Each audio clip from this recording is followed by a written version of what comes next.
Most people think a prison is just a place for criminals to serve their punishments.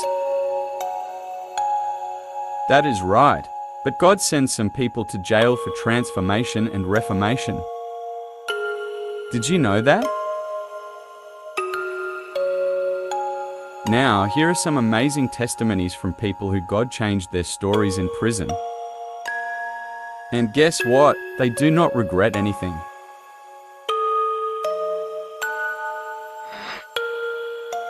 Please don't forget to like, share this video and subscribe to this channel.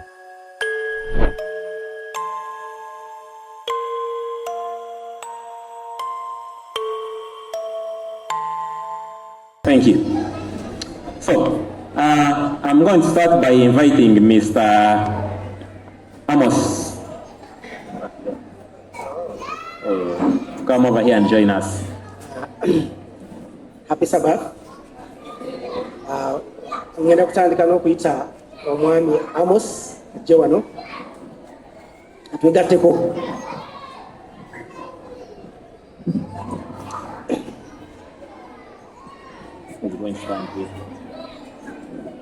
So, Mr. Amos, you are very welcome.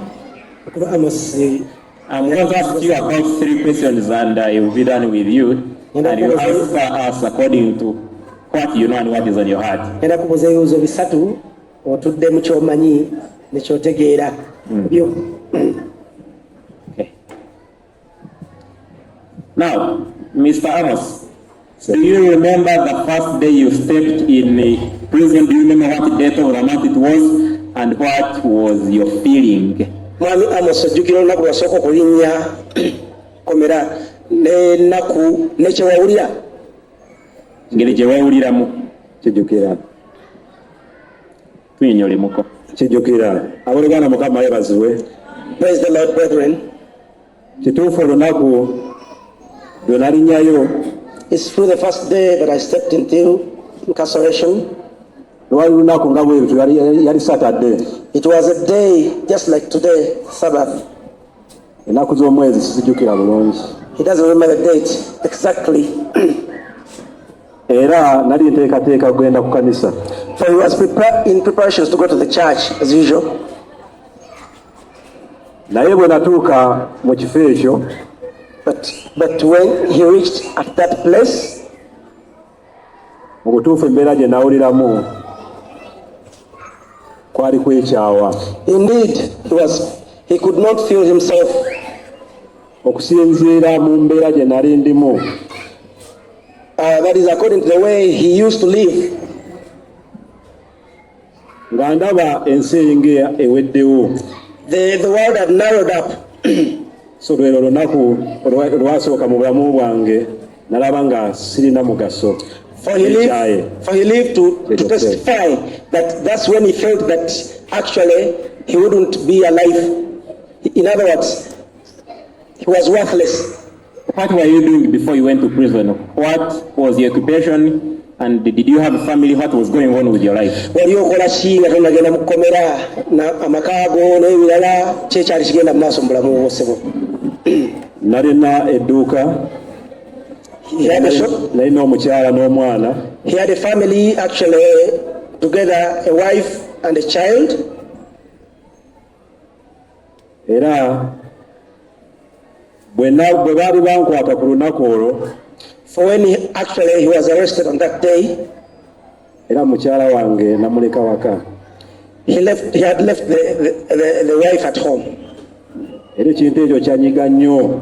He was tormented a lot.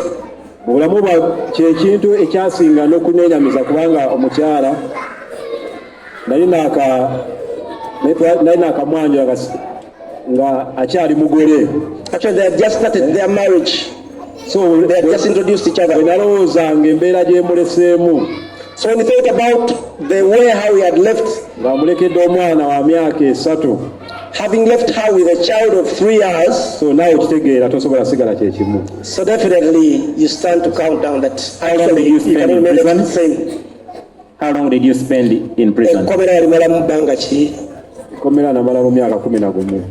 He spent there 11 years. Which prisons were you in? In other words, have you been in only one prison or you were transferred here and there? wali mu kkomera limu oba watambuzibwa mu makomera ag'enjawulo? natambula amakomera galinga 10. He was transferred to different 10 prisons. Nasookera Kiwoko, First in Chwogo, nengenda Wakyato, then Wachato, nengenda Nakasongola, then Nakasongola, Butuntumula, Upper Prison, Upper Prison here in Ruzira, Masaka, Masaka, Legem, West Nile, Sedizo Pakwashi, West Nile, ne Sudan. West Nile near Sudan. The Sudan border. Nenvayo nenzija mu Action Bay. Then from there to Action Bay. Yes, sir.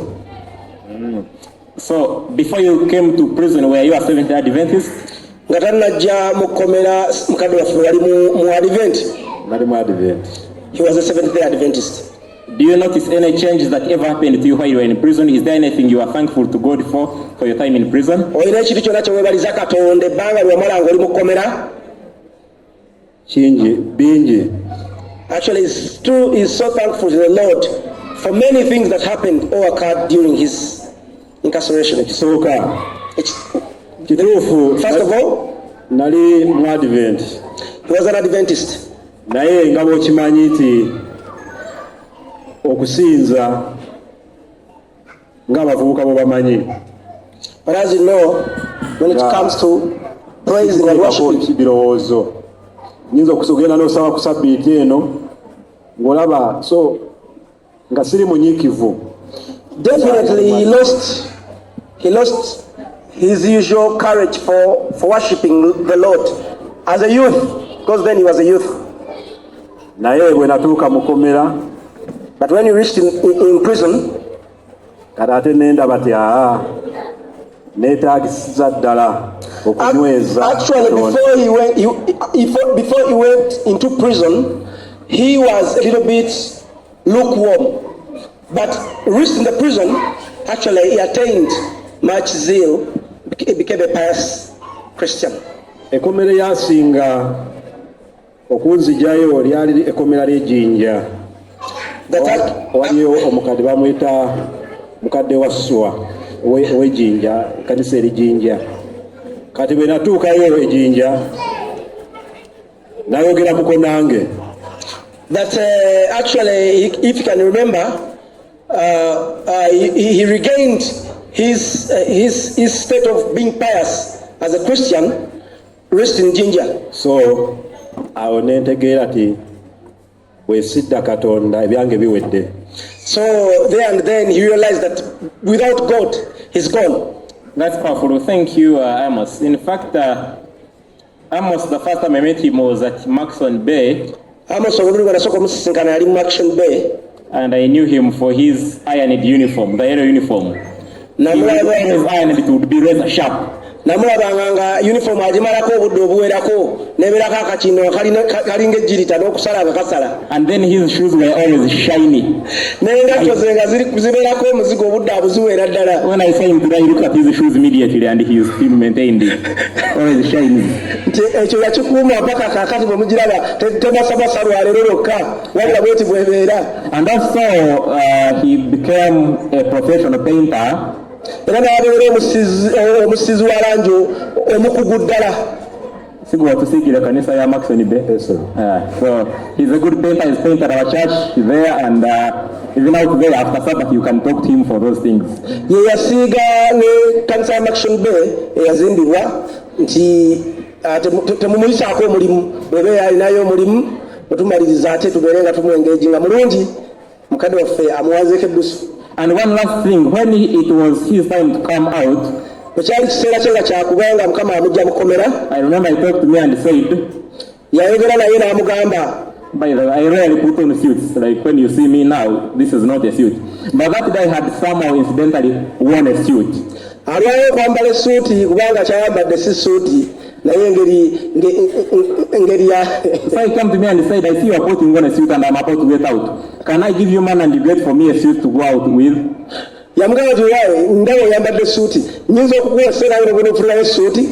I directed him to a person who would do it better than me, but Long story short, he came out of prison in a suit. Amen. n'amulagirira omuntu abamufunira essuuti naye ekyamazima yavaayo lekanekaniri mu ssuuti I want him to tell us one more thing. What was the feeling of getting out of prison finally? wawulira bulamu ki ng'ovudde mu kkomera oluvannyuma When you got out of a gate like this, what were you thinking? ng'ofunyeddeko ng'ogenda ng'ofunye eddembe lyo okutwaliza awamu saasooka kukkiriza ti bantadde. for sure I never believed that actually I'm released. nayimirira geeti I stood out of the gate. ne ndaba nga bagguddewo. The gate was opened for me. Kati bwe bagoba nga tufulumye ne ŋŋamba naye kituufu oba. Then eventually when the gate was thoroughly opened, I asked myself whether it's true or it's a nightmare. Naye omusirikale n'aŋŋamba ti Amos kituufu bakutadde. But finally it was pronounced that Amos, actually you are free. Naye twatambula paka ku geeti eri esembayo. When we went through the last gate. Kubanga bagamba nga tebobanga bakafuluma ate abantu baddamu ne bakwata.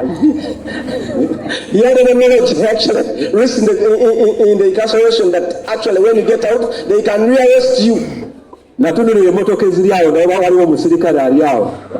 He looked at the cars that were parked around to show that there is another officer ready to get in back again. Abasajja tebanzizaayo. Wondering whether he could not be taken back or is going to be taken back. Nagenda okulaba nga teri ankutteko. Finally he saw that he was free and nobody had. Kale nansiibula era nengenda. Nawulira bulungi bayizawe ekyo kye nayagala olunaku lwe nava mu kkomera ye birthday yange ey'obulamu bwange kuba gaali mazaalibwa. Actually he loved that. From that day he celebrates his birthday. Actually it was the same day as his birthday. That's the day of his release.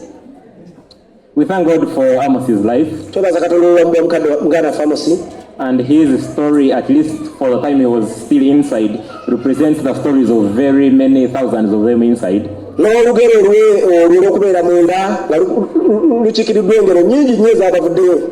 his story of release can represent many more who are still there.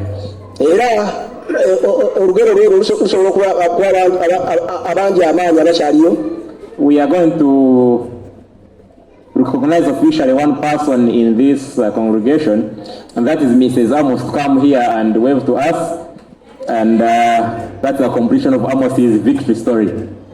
Omukyala ow'omwami Amosi tusaba ojjeko wano ku maaso katono.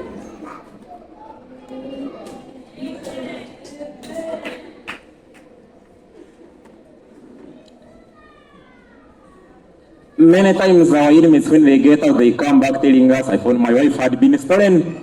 Ebiseera ebisinga baganda baffe mu Katonda bwe bagenda munda bagenda okuddanga basanga kibuyaga abakyala yabatwala dda. But this wife stood for 11 years. Naye omukyala oyo yaliwo emyaka 11. You thought that you had a daughter.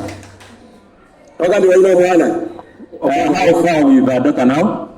Omwana alina emyaka emeka kakati? Muleka wa myaka 3 kati ali mu senior 1 n'emyaka 14. Yamuleka omwana wa myaka, he left when the child was 3 years and now is 13 years. In senior 1. In senior 1. I have seen the photos that the kid looks. Faananyi abirabyeko omwana anyirira bulala. Now you can go and take a seat. May God bless you. Banange soko je. Pascal. Banange omukyalo ono. Brethren, this lady. Kituufu kyewuunyisa ate nga kituufu. It's unbelievable but it's right. Okuleka omuntu emyaka egyo gyonna n'omusanga nga waali. Having left a person, especially a wife, for all those years and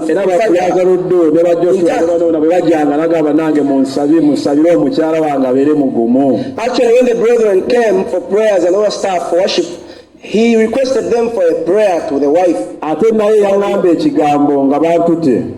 She told him a word.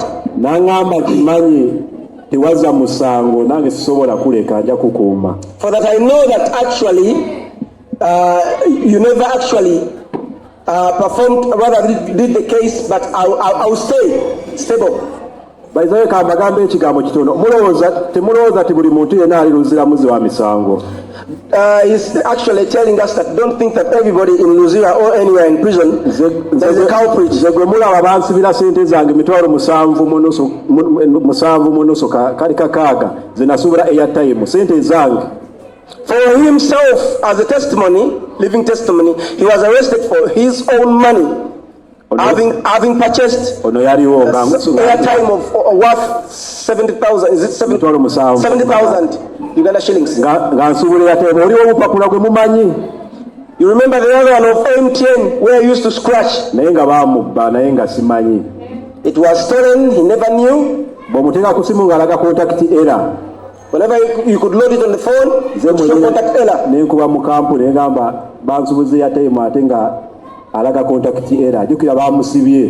He called, was it MTN? He called MTN and then he actually complained that I was given airtime, which actually is not functioning.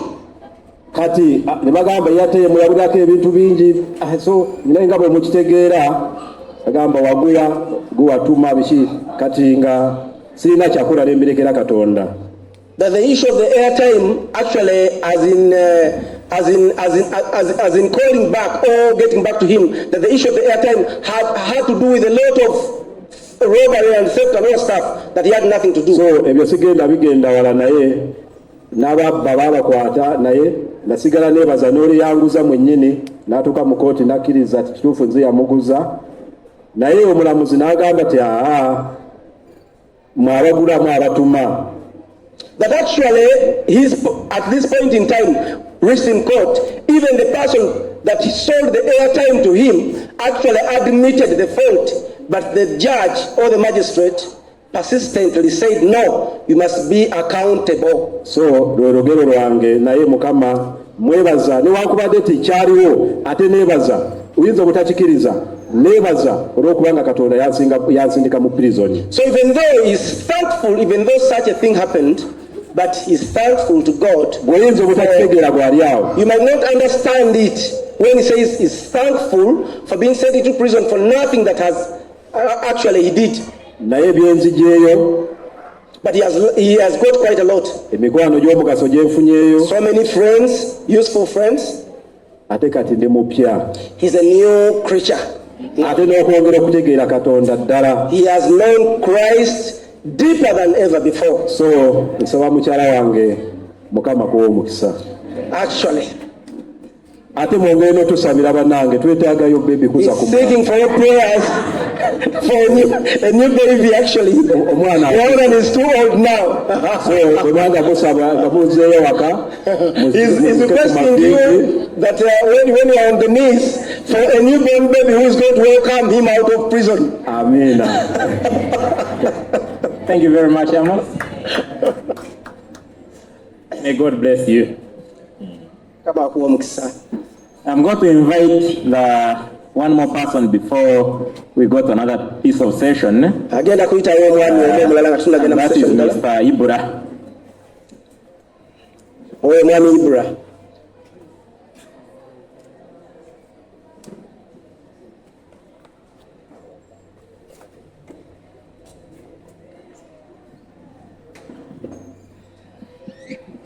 Welcome, Mr. Ibura.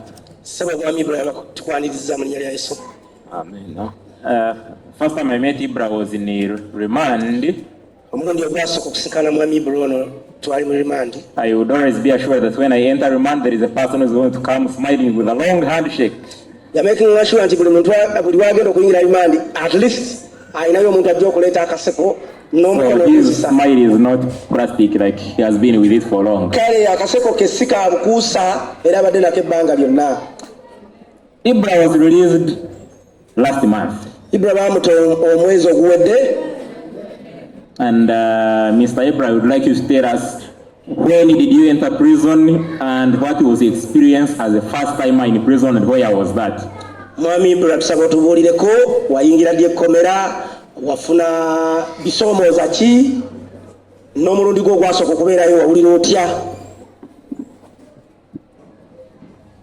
Abooluganda Mukama yeebazibwe.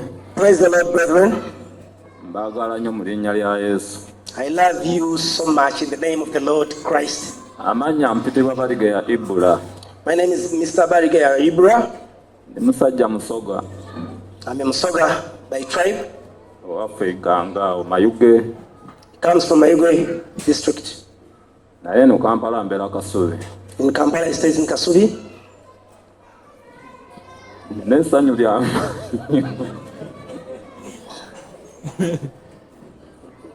Luzira njingidde 22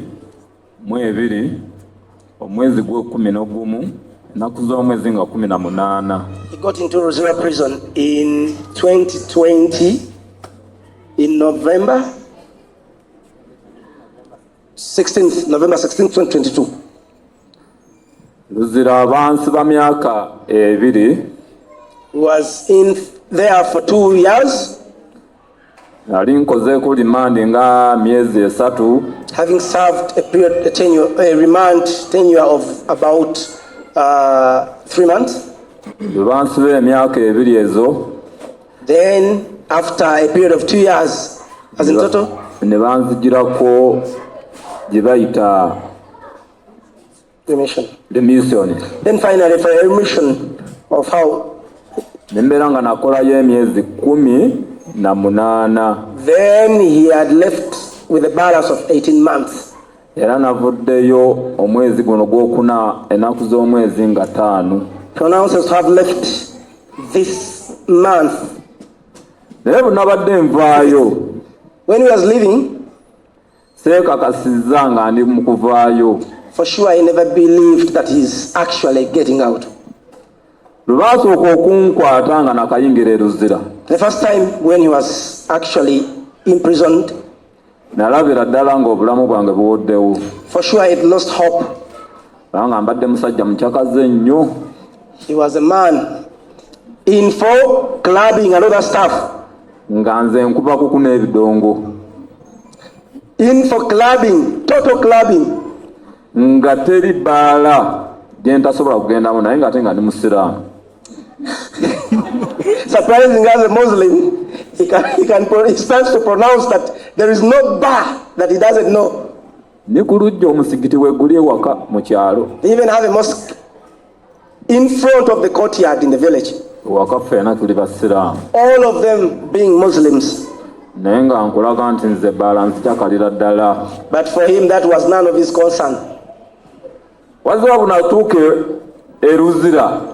When he reached Rosela, otuufu nindabira ddala nga obulamu bwange buwoddewo nga sikyasobola kubeera Luzira nga ndowooza kutoloka. for him actually, he was planning nothing other than escaping in any way. Lumuluti omwana yatoloka kwawo. Actually, one of the times, some of his fellow inmates actually escaped. Ne bamukwata ne bamukomyawo. But unfortunately, he was brought back. Wazira kye baamukola. What was done to that boy? Nagamba nedda kye mbadde ndowooza kankireke. He was persuaded to change, to opt for another option rather than escaping. Byonna sirina bigambo bingi. For he has no many words to tell us. Obuduufu amazima gali nti ngenda kwebaza Bulaza Kiviiri. So he is thanking, probably I also give the thanks to the Lord. Bwe yali yakajja mu kkomera oyo. That when I joined them in Rosira, nze nabayitanga bafere. He was calling us conmen. Era nga olwa bagenze mu woodi nti oba bagenze kubuulira mu mawoodi eyo. For whenever we went for the shifts that I organized for evangelism, laba abafere bano be bali kukola bano. he was terming us to be conmen proper. Nalwawo nnyo nno okukkiriza. For sure he took long to believe. Naye olwali okukkiriza nakeera ku makya. But when he decided to believe early in the morning, Bulaza Kiviiri n'asobola okunsabira. I prayed for him. Okuva ku olwo nga bwe yansabira. From then up to nkyusa now, obulamu bwange.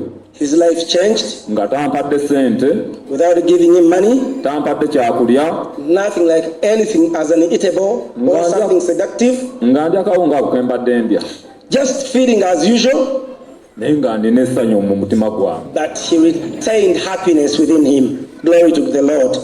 Ekyo omwebaziza ddala nti yanzigya mu bulamu buli bwennyini. He thanks the Lord that actually he transformed his life. Nze nno ekinsibya bwenzi, He was incarcerated for adultery. bwenzi bwansibya okumalako emyaka ezo ebiri zonna zonna, naye ate naliko omukazi Much as he was in for adultery, but at least he left. nga wali nkwana, He left his wife, but in adulterous affairs, nga piki here and yange there. nintambula mu bakazi. He could park his motorbike at home, then from there straight away into women here and there. So obwenzi bwansibya nze, Is here to utter it out in the name of Jesus, that rightfully it is out of adultery that he was. naye ate omukazi gunajereka nga gunalabanga nti mubi. His wife that actually he wasn't proud of. Gwe mpita omulungi saawa eno, For now, after receiving Christ, is the best. yabadde mulokole She was born again. naye ng'amu ebyampolampola, omanye eddiini nti bagikaka muntu nti genda osalamuke oba genda okole ki oba olokoke biki biki ebyo. He's trying to talk to her slowly by slowly. Wazira yatusiza ekiseera ekingamba nti mwami nga wavuddeyo ng'okyuse nnyo. That she thanked the Lord actually for the husband, but actually he has formidably changed. Ewaka nali nziranga essaawa 5:06. Is to get home at around midnight or so. Mazima nkulaga nga nzira essaawa 1 oba 12. For he gets home earlier. Era yangambye ayagala agenda kulaba bulaza Kiviiri. So he's planning to come and see us. Nemubuuza lwaki oyagala agenda kumulaba. For asked, why do you want to go and meet Brother Chivi? Yanzizemu ati njagala agenda kumwebaza wali lumbe lwennyini. That I would like to go and thank him because you're a problem to me. Naye kirungi namusanze ng'abaana bakuumye, ndiriko abaana 4. For I thank the Lord that actually I found that the Lord had stood us up with a wife that for the 4 children. Bonna nabasanzewo nga balamu. I found them so good and healthy. Kozi kati mulimu gwe ntalina ssaawa eno. For he's now jobless. Ebbanga lyemaze ebintu byange byasansuka byonna. Everything actually is weared out, torn out now. Era noonya mulimu gwa kukola nsobole okubeera for another job to sustain the family. Now, nja kusooka okwebaza bulaza wange ono. I thank Brother Benya. Bulaza Kiviiri watabeereddeyo kubanga yali avuddeyo ddewe. Much as I'd left them there. Ono yali amuddiridde mu bigere bye. For I wasn't an inmate. Era okulaba ono n'endifomu ye gyeri baagitungira ddala. He even went ahead because of the love he had for him to prepare for him a uniform. Naye kyeŋŋamba, What he's trying to tell us for you? mujja kuŋŋamba nti nga njogedde bubi. Why am I speaking so bad? You might take it as in a form of speaking badly. Mbadde nsaba bulaza Kiviiri oba nate afuneyo omusango ogumuzzaayo nate. He's asking that I should get another. Kubanga abantu abali abaagala okuwulira ekigambo. There are so many people there actually who are thirsty of the gospel that actually you should join him in prayer so that I may go back. Be basinga obungi. That there are very many. So mbadde nsaba bulaza Kiviiri zaayoko omusango omala oba okuba mu nkukuba. Eyanzizza nnyo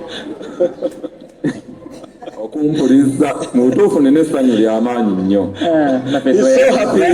I'm thankful to the Lord okubanga navudde mukomera nga ni mulamu for being out of the prison when he's alive ate nembera nga nakkiriza Yesu Kristo nga yafuga mu bulamu bwange and having accepted to take Christ as his personal savior. abooluganda Mukama yeebazibwe. Amina. Glory be to the Lord. Thank you very much, Jesus. Brother Ibula. Now when he said to him, Salam alaikum, he replies, Walaikum advent. He has mentioned a few words, remand, then remission, and a few other weird terminologies, which at this moment, before we receive the next two short testimonies, I'm going to invite Sister Counsel Catherine to take us through a small debrief of the legalities of prison. Agenda kuyita ku mwannyinaffe mukyala Catherine atuyiseemu mu bitonotono eby'amateeka ate eby'amakomera. How do you end up in prison? Yayingira ate ekkomera n'ebiringa ebyo. And when you enter, how do you get out? Era bw'oyingira ofuluma otya. The Bible tells us in Revelation 2 that many of you are going to be cast into prison. Ku bikulwa kututegeeza ekigambo ekyo nti ffenna ekkomera tujja kuliyingira. I already booked a spot in Chitalia. My uniform is remarked, but for my one Chitalia, I mean, if my time should be.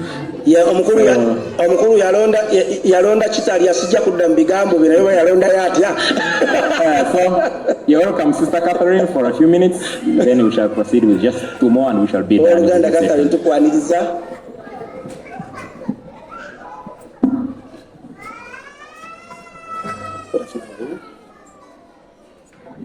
Good afternoon. Thank you for those testimonies.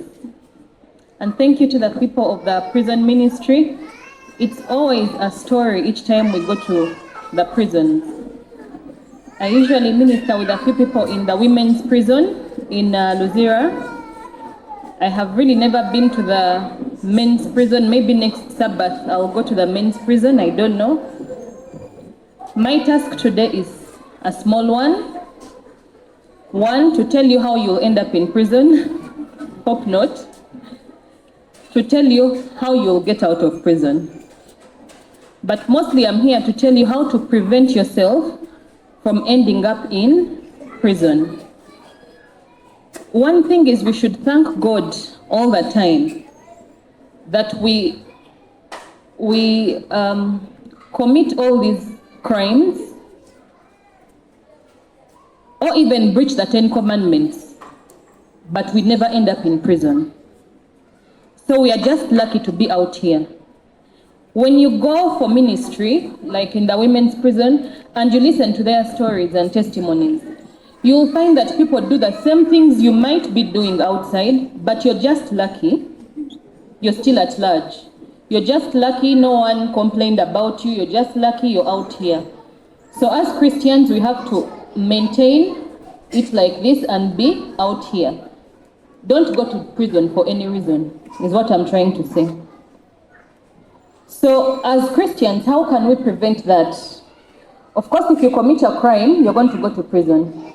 If you get caught committing a crime, you're going to go to prison. That one, it's a given. But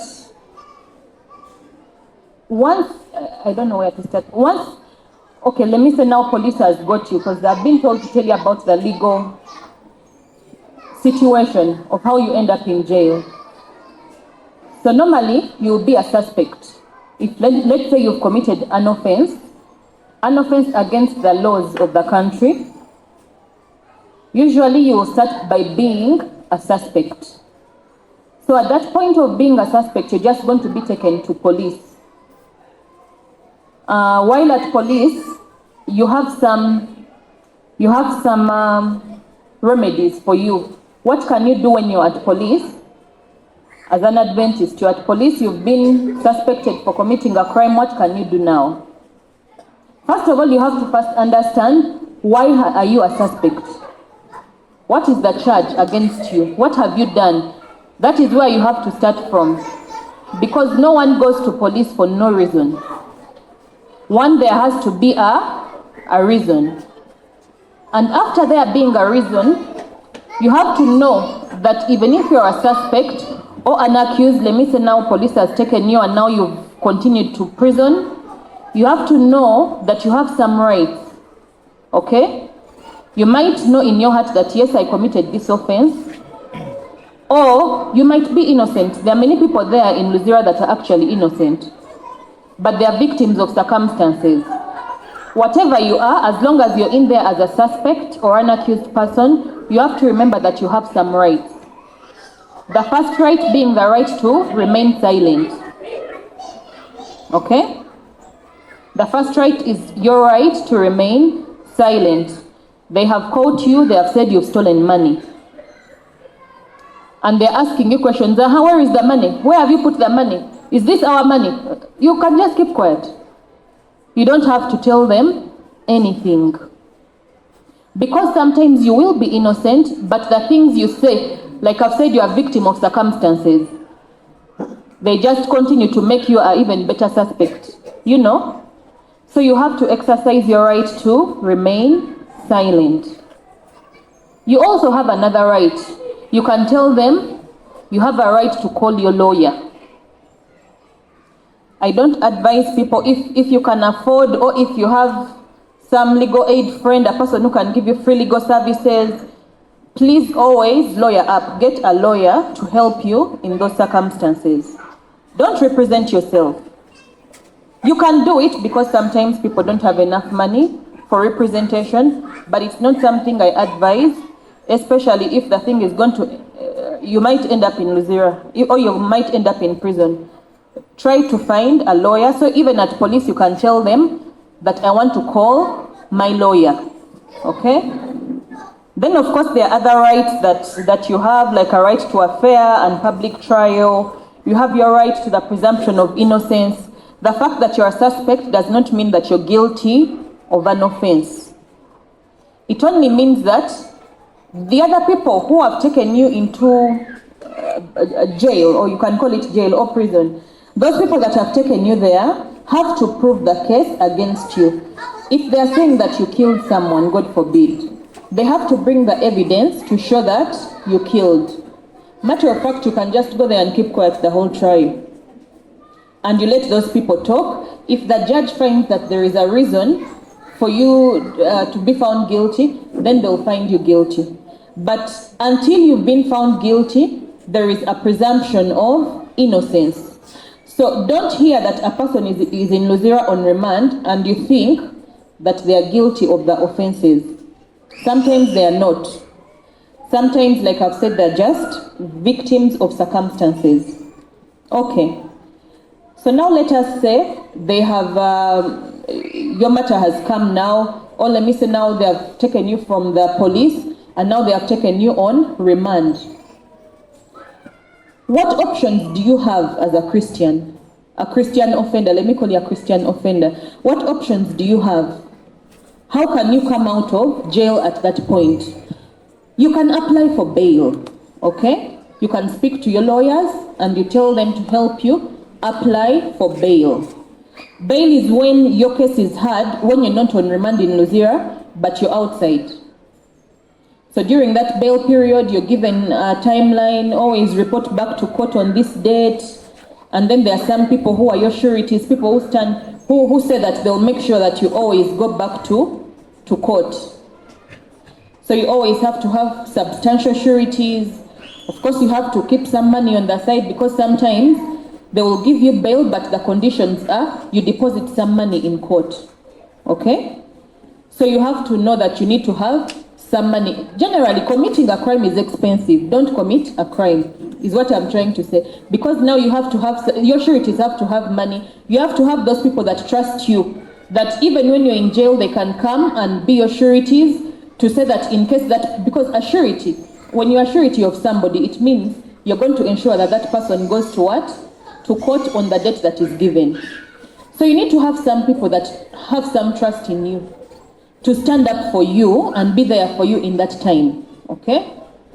So yeah, so you're on remand, you have an option of applying for bail. But applying for bail, of course, doesn't always mean that it will be granted. So you have to organize your mental state. You can apply for bail, but there is no guarantee that the judge will grant the bail. So at all times you have to to know that, you have to know that in your brain that I'm applying, but I might get or I might not get. And then let's say you've not got bail, and now you have to continue to be in prison. You have to continue to be in Luzira. Then what do? You just have now to obey the rules. Okay? You enter Luzira and you just be obedient. Because in prison, they have some rules that govern them. Each time we go there, during the prayers, you're in the middle of the prayer and people have to go out to be counted. Then they come back. I think sometimes they go like twice. Sometimes, there are so many rules that you have to follow while you're in Luzira or in prison. So you just, while you're there, let's say everything has failed, you've not got bail, and now you're on remand or even convicted now. The case has been heard and now you're serving. Follow the rules, okay? You have to stay informed.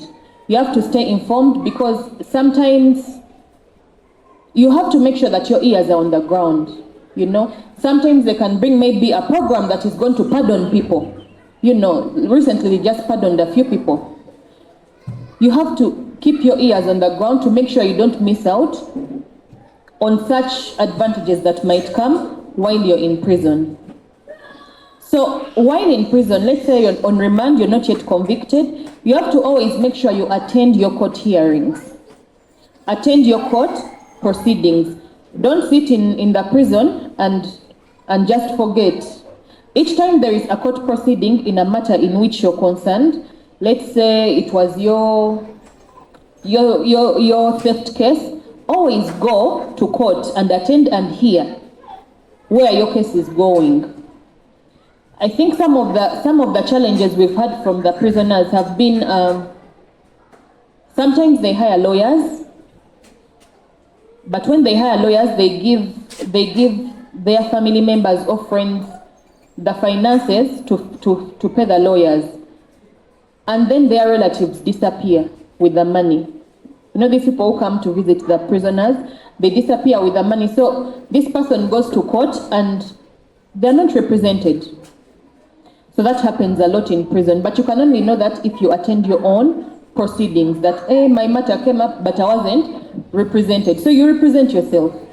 Now that you have to represent yourself. Okay. So what happens now if now the case has been heard, you've attended your court proceedings, and now you've been found guilty? When you're found guilty, now it means now you're going to serve the penalty. Let's say they have given you 3 years in jail. Now you have to serve the 3 years. But even in that period, after you've been convicted, you have some rights. Okay? There are some legal rights that you have. You can appeal. If you really think that the evidence that was adduced wasn't sufficient for your case, you really believe in your heart of hearts you shouldn't be in jail, you can appeal. We've had many times appeal go on in the next court and the person has been released. So you still have a right to appeal, but the right to appeal still you have to speak to your lawyers because sometimes it's not that obvious. Okay? Sometimes the right to appeal is not obvious. So you have to keep in talks with your lawyers to make sure that once your appeal goes, it is heard, and maybe you can get a release from that. So if the appeal has failed, or maybe you didn't even bother appealing because you committed the offense, what do? You just be in jail and serve. You serve, you just take care of your spiritual life. You hope to hear from your relatives that are outside. Participate in programs that are in prison. There are programs like educational programs, like one that Madam Betty benefited from. You can study while in prison and then you can come out when you've studied. Sometimes misdemeanors can be like below 3 years, and a degree is like a 3-year course. In jail, sometimes these things are provided. So when you go there, of course, it's already bad enough that you're there. I'm not telling you go there. But when you're there, it's already bad enough, but there are things you can benefit from. There are programs that are given by different organizations in prison that you can benefit from. So you can go and study, and by the time you come out, yes, you've served and you've probably reformed, and you've probably even apologized to your victims, but you've also benefited because now you've received education. So when you're there, be in touch and know what are the programs available for me as a person when I'm there. So you make sure that you engage in those programs. Then also towards, of course, there are some times where you have no hope that you will leave the prison. There are times now like those people who still have like 40 years, you can find somebody is 30 years, but the judge has given them 40 years in prison. That is life imprisonment, okay? Life now, because when will you come out? You might never come out. So what do? You just have to prepare your mind. Prepare your mind, engage in the spiritual. There are always a lot, because when you go to prison, there are prayers, engage in all those mental health programs, just to prepare yourself and accept your reality. You see, I'm here talking, but when we go there, even those people who on life, you can't tell them accept your reality. But the truth is, you have sometimes to accept. Sometimes it takes a miracle of God to get you out. Sometimes it takes a miracle. Then anyway, let's say the penalty was short, it's not so long. You can prepare for reintegration. Normally there are trainings that happen in prisons. They teach people how to make different things, because time will come when now you have to go back to the society. So you can prepare, you can do vocational training, you can attend counseling, so that when you come out again, you don't start from nothing. At least have some skill. You can even tell your loved ones to develop some skills while in prison. Okay, so now us as Christians here, how do we now come in as the church? When these people come out of prison, let us not judge them. Already they have served. It is I wish everyone here gets some time and they participate in the prison ministry. It's not something you wish on anyone. So already being there, a person has served.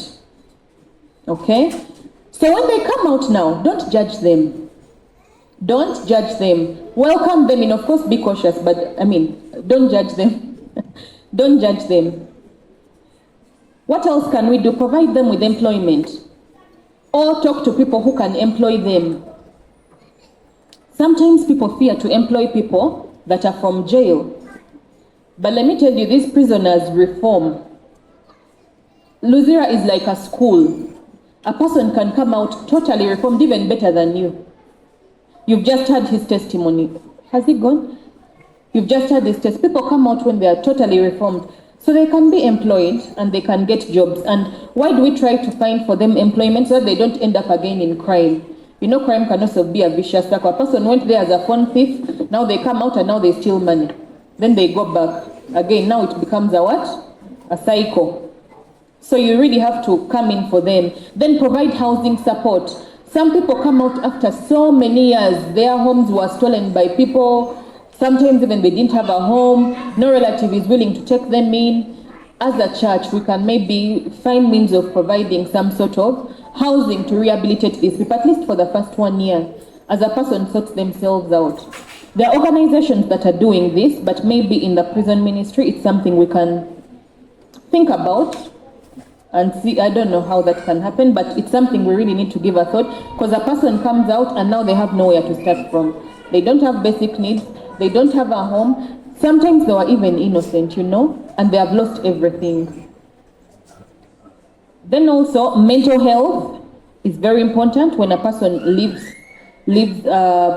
prison. So as a ministry, as a church, we can think about ways to improve ex-convicts' mental health. Maybe we can come up with programs, mental health programs or sessions, just to boost their mental health. And then, of course, we can offer legal assistance. These weeks we've been in prison, there are a lot of legal challenges. Of course, we don't go there to be lawyers. When we go for ministry, we've gone there to pray with these people and improve their spiritual health, draw them closer to God and give them hope. But you can't run away from the fact that these people have so many legal problems. You're seated with a person and they're looking at you, but all they're thinking about is the case in court. Some people are in jail, but they don't even have a police file. So you ask them now, how are you here? What brought you here? And they don't know, and they don't know. Of course, bearing in mind that sometimes the prisoners, sometimes they don't tell the truth.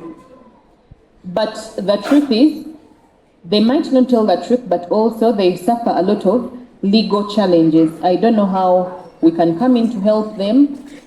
I've tried to talk to some legal aid practitioners to see if there is a way they can help. But as a church, it's something you can think about. They need support, some sort of support. Yeah, and that marks the end of this short presentation. Thank you.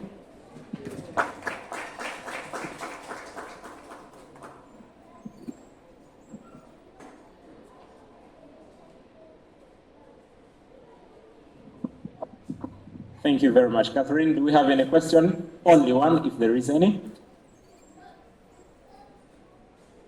Wonderful. We are good to go. We are going to have the last two testimonies.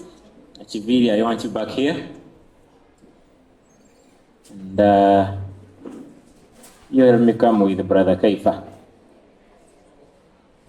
Oh, well, Andrew. Okay, Andrew, are you? Okay.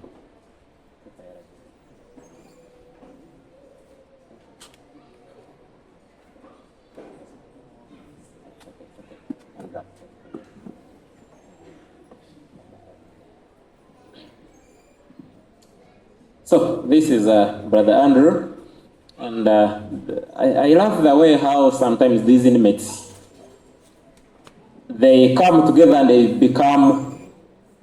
become a crew when they get outside.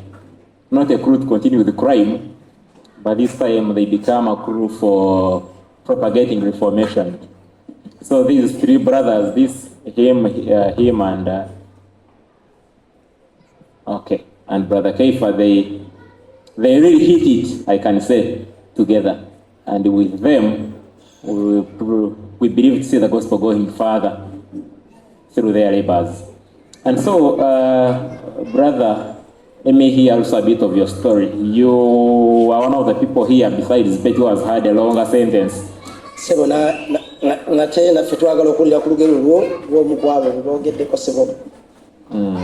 When did you go to prison and where was that? Wagenda ddi mukomera era lwalunaku ki era wa Mukama waffe yeebazibwe. Praise the Lord Jesus. Nze amannya gange nze Mulindwa Andrew. My name is Mulindwa Andrew. Nayingira ekkomera mu 28 January nga 8. I went into prison in January nga 8. January 8th, 2008.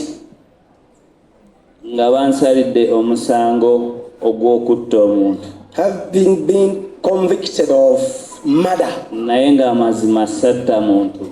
But for real, I never killed anyone. Olugero olwo lwali bwe luti. The story was as so. Maama wange yali tannava mu bulamu bw'ensi. Before the death of my mother, nalina omuze. I had ogusanga a habit abaana abo abasula ebweru ku nguudo of finding those street kids. Nga nina nnyo ekisa gye bali. Had a lot of mercy upon them. Nze nakwatanga bukwasi. I just got hold also that I found, and I take to my mother at home. Nga musuubiza ngenda kuleeta sente ze balya. Then I tell mom that keep the street kid and wait to bring the money for feeding. But on that day, kwolwo nali simanyi Katonda. I never knew God then. Nasanga omusajja. I found a man. Zaali ssaawa nga 3 ez'ekiro. It was around 9 in the night. Nga yeesigamye ku kisenge ngaawo. Leaning on the wall just like there. N'enva eri. Then from nowhere. kubanga omuze gwange nali sobola kuyita ku muntu nga nawe musanze. I would not pass. Wakiri nsooka ne mubuuza kiki ekikutuuza. I would not pass by someone without asking really what has happened, because it was his habit. Nali siri musajja mukulu nnyo. I wasn't a grown-up gentleman. Nali nkyali muvubuka akulirira. I was a young growing child. Nakyama. I branched off. Nasooka ne muyitako ebigere nga bisatu. Having passed by the gentleman about 2 feet. Kuba okusinga omukwano naguyinanga ku baana abo abato. My love was mostly vested within the kids. Naye bwe nadda emabega nga mmaze omuyitako nga ndaba ate musajja mukulu. But when I made a retreat behind, and I saw that this was a man who was not a child. Yalina essimu ye mu ngalo. Had his phone with him. Mu budde obwo nali simanyi na ssimu. By then I didn't know even the art of the phones. Ng'alina ne wallet ye mu ngalo. With his wallet in his arms. Nga yeesigamye ku kisenge. But leaning on the wall. Nze kye nasinga okugenderera gwe omusaayi ogwamuva mu nnyindo. What I witnessed was the blood that was coming from the nose. Era bwe nasembera okumpi bwali bwe nti. When I came near to him where I was, I touched him. N'ensigaza fingerprint zange ku mubiri. So my fingerprints were left onto the body of the gentleman. I tried to call him, what is the problem, gentleman? Ngezeko kufuna spiki wali ezivuga boda bakutwala wakota midde. Asking him that, are you a drunkard, so that I may get a boda from down there to take you home? Yali tanziramu kigambo kyonna. Without anything as a reply then. Mukumukwatako bwe nti yagenda bugenzi wansi. Touching him like this just went down. Nze natyamu nenzirukirawo nengenda waka. I was so scared and ran to home. Nayogera naye nti nagwe nkuteko. Never talked to anybody, even my mom, that I have touched. Naye ate bwe namukwatirako. But by the time I touched him, waliyo omuntu eyali akola ki? There was somebody somewhere eyali andaba. Looking at actually I was seen by somebody. Saamulaba oyo. For me, I never saw anybody. Nagenda bugenzi waka. I just ran back home. Nga nkola bisigadde nga wembeera bulijjo. Maintaining my usual business. Wabula enkeera nga ziweze ssaawa 3 ez'okumakya. But in the morning at around 9. Nali ndi awo. Seated there comfortably. Nga waka. A police patrol. Bagamba maama wange. Telling my mom. Oyo mutabani ogwe twagala. Want your son. Nange mutima ne neebuuza patrol enjagaza ki. For I asked my question what the patrol was in for. Nasooka ne mbeera sitaaka mu birowoozo. I was actually perturbed. Nentetenkanya we mbaddukirako. Finally I thought of running away. Mu kiseera ekyo ekikomera kyali kiwanvu ate kiriko n'amacupa. I could not climb the fence because kati neetooloola munda bwe nti. So I just tried to move around within it. Nennemererwa okufuna awempita. I failed to get a nearby way through. Nawunzika nyimiridde mu corridor bwe nti. Finally standing in a corridor. Ne bankwata.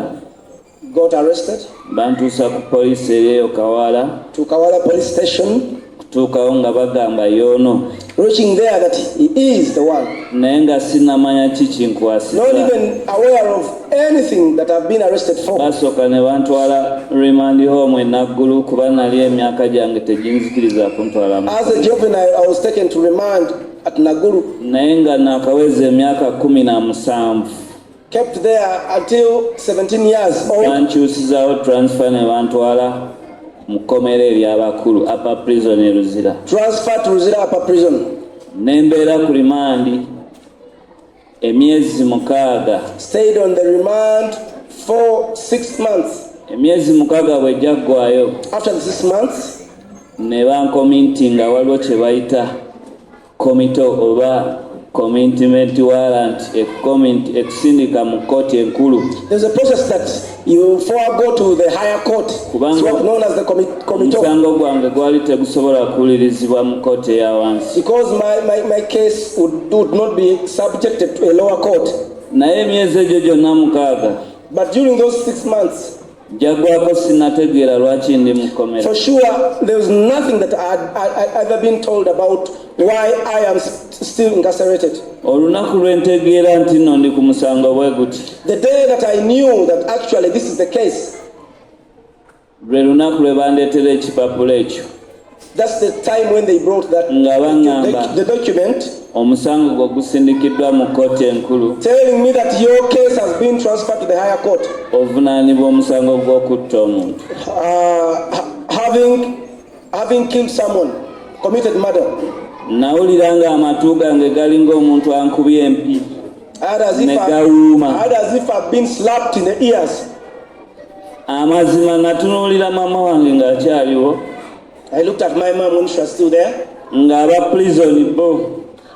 The prison wardens. Bali kumpi nnyo nange bwe bati tebalina gwe baganya yadde okunsemberera. By that time they had nothing else apart from keeping me close to work, just for rest, awaiting for transfer. Bansindika mu kkomera. I was sent to another prison. Gwe mulundi gwange ogwasooka. That was my first time. Ate nga nzikiriza mu Katonda gwe gwasembayo okuyingira ekkomera. For I believe that it's the first and last time for me to enter into prison. Nayingira ekkomera obudde bwali bwa kawungeezi. It was evening time when he was getting in. Nasooka ne ndowooza. At first I thought, wano we bandeese nze ndiwo nzekka nze nsoose kuba ekkomera liri ddene. I was there and I thought as if I am alone here. Have they brought me just to keep me here alone? Because it's a very big prison. Dijjudde abasirikale waggulu eririina kamera.